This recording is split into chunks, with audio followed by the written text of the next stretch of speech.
ಮೈಸೂರಿನ ನರಸಿಂಹರಾಜ ಕ್ಷೇತ್ರದ ರಾಜೀವ್ ನಗರದಲ್ಲಿರುವ ಸರ್ಕಾರಿ ಮಹಿಳಾ ಪದವಿ ಪೂರ್ವ ಕಾಲೇಜಿಗೆ ಕರ್ನಾಟಕ ಗ್ರಾಮೀಣ ಅಭಿವೃದ್ಧಿ ಸಂಸ್ಥೆಯ ಸಿಎಸ್ಆರ್ ಅನುದಾನ 1,25,00,000 ಹಣದಲ್ಲಿ ಮೊದಲ ಮಹಡಿಯಲ್ಲಿ 9 ಕೊಠಡಿ ನಿರ್ಮಿಸಿ ಇದೀಗ 75 ಲಕ್ಷ ರು ವೆಚ್ಚದಲ್ಲಿ ಆರ್ಸಿಸಿ ಹಾಕುವ ಕಾರ್ಯಕ್ಕೆ ಶಾಸಕ ತನ್ವೀರ್ ಸೇಠ್ ಚಾಲನೆ ನೀಡಿದರು. ನಗರದ ರಾಜೀವ್ ನಗರದಲ್ಲಿರುವ ಸರ್ಕಾರಿ ಮಹಿಳಾ ಪದವಿ ಪೂರ್ವ ಕಾಲೇಜಿಗೆ ಆರ್ಸಿಸಿ ಕಾರ್ಯಕ್ರಮಕ್ಕೆ ಚಾಲನೆ ನೀಡಿ ಪತ್ರಕರ್ತರ ಪ್ರಶ್ನೆಗೆ ಉತ್ತರಿಸಿದ ಶಾಸಕರು, ಶೀಘ್ರದಲ್ಲೇ ಪ್ರಥಮ ದರ್ಜೆ ಕಾಲೇಜು ಶಿಕ್ಷಣದಿಂದ ಸುಶಿಕ್ಷಿತ ಸಮಾಜ ನಿರ್ಮಾಣ ಸಾಧ್ಯ. ಇದಕ್ಕಾಗಿ ನಾವು ನಮ್ಮ ಕ್ಷೇತ್ರದಲ್ಲಿ ಶಿಕ್ಷಣಕ್ಕೆ ಮಹತ್ವ ನೀಡಿದ್ದೇವೆ. ಕಳೆದ 2 ವರ್ಷಗಳಿಂದಲೂ ಎನ್ಆರ್ ಕ್ಷೇತ್ರದಲ್ಲಿ ಪ್ರಥಮ ದರ್ಜೆ ಕಾಲೇಜು ಬೇಕು ಎನ್ನುವ ಬೇಡಿಕೆಯನ್ನು ಇಲ್ಲಿನ ಮತದಾರರು ಇಟ್ಟಿದ್ದಾರೆ. ತಾಂತ್ರಿಕ ಕಾರಣದಿಂದ ಅದು ಸಾಧ್ಯವಾಗಿಲ್ಲ. ಇದೇ ಸಾಲಿನಲ್ಲಿ ಇಲ್ಲಿಗೆ ಪ್ರಥಮ ದರ್ಜೆ ಕಾಲೇಜು ತೆರೆಯುವ ಎಲ್ಲ ಪ್ರಯತ್ನಗಳನ್ನು ಮಾಡಲಾಗಿದೆ ಎಂದು ತಿಳಿಸಿದರು.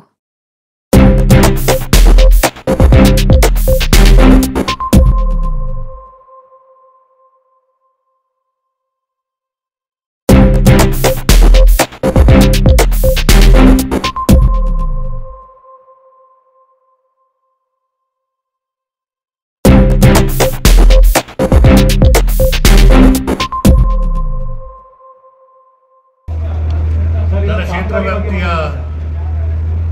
ರಾಜೀವ್ ನಗರ ಮಹಿಳಾ PU ಕಾಲೇಜ್ ಇದು ಸರ್ಕಾರದ ಶಿಕ್ಷಣ ಇಲಾಖೆಗೆ ಸಂಬಂಧಪಟ್ಟಂತಹ ಒಂದು ಸಂಸ್ಥೆ ಆಗಿದ್ದು 2017-18ನೇ ಸಾಲಿನಿಂದ ಇದನ್ನು ಪ್ರಾರಂಭ ಮಾಡಿ ಕೇವಲ 14 ಜನ ಮಕ್ಕಳು ಇದ್ದಂತಹ ಕಾಲೇಜು ಇದಕ್ಕೆ ಏನು ಸಾರ್ವಜನಿಕ ಉದ್ದೇಶಕ್ಕಾಗಿ ಮೀಸಲಿಟ್ಟಂಥ ಜಾಗ ಮೈಸೂರು ನಗರಾಭಿವೃದ್ಧಿ ಪ್ರಾಧಿಕಾರದಿಂದ ಪಡ್ಕೊಂಡು ಮೈಸೂರು ನಗರಾಭಿವೃದ್ಧಿ ಪ್ರಾಧಿಕಾರದ ವತಿಯಿಂದಲೇ ನೆಲ ಅಂತಸ್ತಿನ 9 ಕೊಠಡಿಗಳನ್ನ ನಾವು ಕಟ್ಟಿ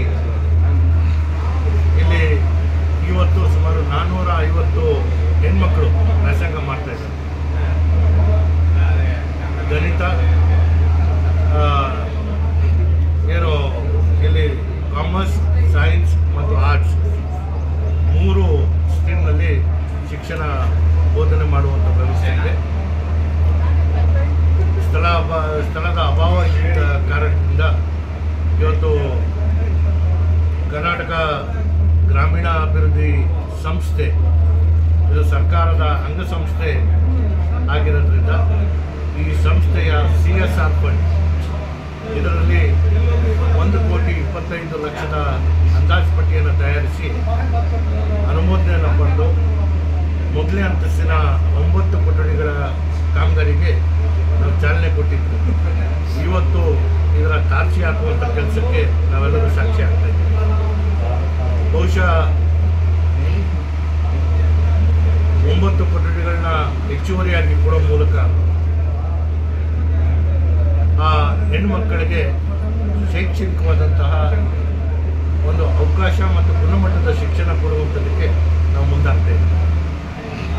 ಇವತ್ತು ಪೈಪೋಟಿ ಖಾಸಗಿ ಸಂಸ್ಥೆಗಳಿಂದ ಇರೋದ್ರಿಂದ ಈ ಸಂಸ್ಥೆಗೆ ಒಂದು ಪ್ರಯೋಗಾಲಯ ಆಗಿರ್ಬೋದು ಅಥವಾ ಕಂಪ್ಯೂಟರ್ ಲ್ಯಾಬ್ ಇದರಿಂದ ಒಂದು ಪ್ರೊಜೆಕ್ಟರ್, ಸ್ಕ್ರೀನ್ ಮತ್ತು ಆನ್ಲೈನ್ ಮೂಲಕ ಬೋಧನೆ ಮಾಡುವಂಥ ವ್ಯವಸ್ಥೆಗೂ ಕೂಡ ಹೆಚ್ಚುವರಿಯಾಗಿ ನನ್ನ ಕ್ಷೇತ್ರ ವ್ಯಾಪ್ತಿಯಲ್ಲಿ ಇರುವಂಥ 4 ಪದವಿ ಪೂರ್ವ ಕಾಲೇಜುಗಳಿಗೆ ಮತ್ತು ಪ್ರಥಮವಾಗಿ 1 ಪ್ರೌಢಶಾಲೆಗೆ ನಾವು ಕೈ ಎತ್ಕೊಂಡಿದ್ದೀವಿ. ಕಳೆದ ವರ್ಷ ನನ್ನ ಶಾಸಕರ ಅನುದಾನದಲ್ಲಿ 1,53,00,000 ವೆಚ್ಚದಲ್ಲಿ ಸರ್ಕಾರಿ ಶಾಲೆಗಳಿಗೆ ಮಕ್ಕಳಿಗೆ ಕೂರುವಂಥದ್ದಕ್ಕೆ ಬೆಂಚು ಮತ್ತು ಡೆಸ್ಕು, ಶುದ್ಧ ಕುಡಿಯುವ ನೀರಿನ ಘಟಕಗಳು ಮತ್ತು ಬ್ಯಾಂಡ್ ಸೆಟ್ಗಳನ್ನ ವಿತರಣೆ ಮಾಡಿದಂಥದ್ದು ತಾವೆಲ್ಲರೂ ಸಾಕ್ಷಿಯಾಗಿದ್ರಿ.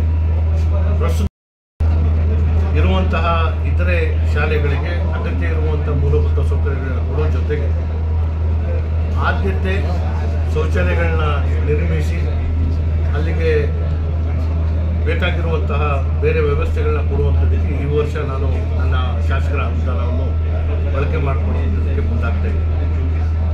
ಇವತ್ತು ಅನೇಕ ಕಂಪನಿಗಳು CSR ನಿಧಿಯಿಂದ ಏನವರು ಅವರ ಸೇವೆ ಮತ್ತು ಅವರ ಚಟುವಟಿಕೆಗಳನ್ನ ನಡೆಸಬೇಕು ಅಂಥ ಸಂಸ್ಥೆಗಳಿಗೆ ನಾನು ಮನವಿ ಮಾಡಿ ಇವತ್ತು ರಾಜೀವ್ ನಗರ ಕಾಲೇಜ್ಗೆ ಕರ್ನಾಟಕ ಗ್ರಾಮೀಣಾಭಿವೃದ್ಧಿ ಸಂಸ್ಥೆಯಿಂದ ನಾನು 1,25,00,000 ಇಲ್ಲಿಗೆ CSR ಫಂಡ್ ತಂದಿದ್ದೀನಿ. ಕರ್ನಾಟಕ ಸೋಪ್ಸ್ ಆ್ಯಂಡ್ ಡಿಟರ್ಜೆಂಟಿಂದ 50 ಲಕ್ಷ ರೂಪಾಯಿ ನಿಜಾಮಿಯಾ ಪದವಿ ಪೂರ್ವ ಕಾಲೇಜ್ಗೆ ನಾನು ತಂದಿದ್ದೇನೆ. ಅದೇ ರೀತಿಯಲ್ಲಿ 1,62,00,000 ಸಾತ್ಗಳ್ಳಿನಲ್ಲಿರುವಂತಹ ನಮ್ಮ PU ಕಾಲೇಜ್ಗೆ ಹೆಚ್ಚುವರಿಯಾಗಿ 12 ಕೊಠಡಿಗಳನ್ನು ಕಟ್ಟುವಂಥದ್ದಕ್ಕೆ ಈಗಾಗಲೇ ಅನುಮತಿ ಆಗಿದೆ. ಸೊ ಹಾಗಾಗಿ ಶಿಕ್ಷಣಕ್ಕೆ ಹೆಚ್ಚಿನ ಆದ್ಯತೆ ಕೊಡುವ ಮೂಲಕ ನಾವು ಮಕ್ಕಳಿಗೆ ಅವಕಾಶದಿಂದ ವಂಚಿತರಾಗ್ತಾ ಇದ್ದಂತಹ ಮಕ್ಕಳಿಗೆ ಜೊತೆಗೆ ಇವತ್ತಿನ ಶೈಕ್ಷಣಿಕ ಕ್ಷೇತ್ರದಲ್ಲಿ ದುಬಾರಿಯಾದಂತಹ ವೆಚ್ಚಗಳು ಎದುರಿಸುವುದಕ್ಕೆ ಕಷ್ಟ ಸಾಧ್ಯ ಆಗಿರುವಂಥ ಸಂದರ್ಭಕ್ಕೆ ಅದಕ್ಕೆ ಸರ್ಕಾರಿ ಸಂಸ್ಥೆಗಳಿಗೆ ಹೆಚ್ಚಿನ ಆದ್ಯತೆ ಕೊಟ್ಟು ನಾವು ಅಭಿವೃದ್ಧಿ ಮಾಡ್ತೀವಿ. ಸರ್, ಈಗ ಈ ಭಾಗದಲ್ಲಿ ಕಾಲೇಜಿನ ಆ ಬೇಡಿಕೆ ಭಾಳಷ್ಟು ವರ್ಷಗಳಿಂದ ನಮ್ಮ ಮುಂದೆ ಇದೆ.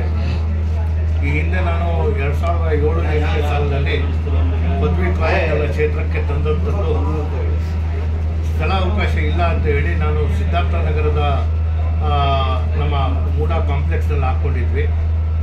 ತದನಂತರ ಕ್ಷೇತ್ರ ಪುನರ್ವಿಂಗಡಣೆಯಾದಂತಹ ಸಂದರ್ಭದಲ್ಲಿ KR ಕ್ಷೇತ್ರಕ್ಕೆ ಇವತ್ತು ಪ್ರಸ್ತುತ ಮೈಸೂರು ನಗರಾಭಿವೃದ್ಧಿ ಪ್ರಾಧಿಕಾರದಿಂದ ಪದವಿ ಕಾಲೇಜ್ ಕಟ್ಟಡಕ್ಕೆ 1 ಎಕರೆ ಜಾಗ ಮತ್ತು ಪದವಿ ಕಾಲೇಜಿನ ಮಕ್ಕಳಿಗೆ ವಿದ್ಯಾರ್ಥಿ ನಿಲಯ ಸ್ಥಾಪಿಸಲು 1 ಎಕರೆ ಜಾಗ ಈಗಾಗಲೇ ಕಾದಿರಿಸಿದ್ದೀವಿ.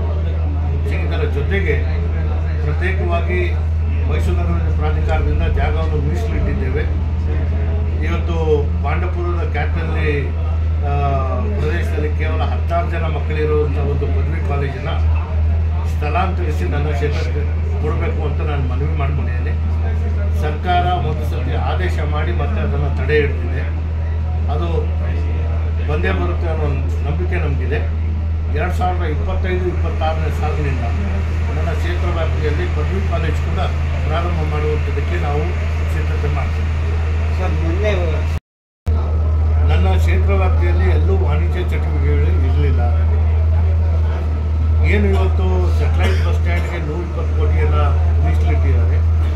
ಈಗಾಗಲೇ ಟೆಂಡರ್ ಪ್ರಕ್ರಿಯೆಯನ್ನು KSRTC ಅವರು ಕರೆದು ಅದು ಅಂತಿಮಗೊಳಿಸುವಂಥ ಹಂತದಲ್ಲಿದೆ.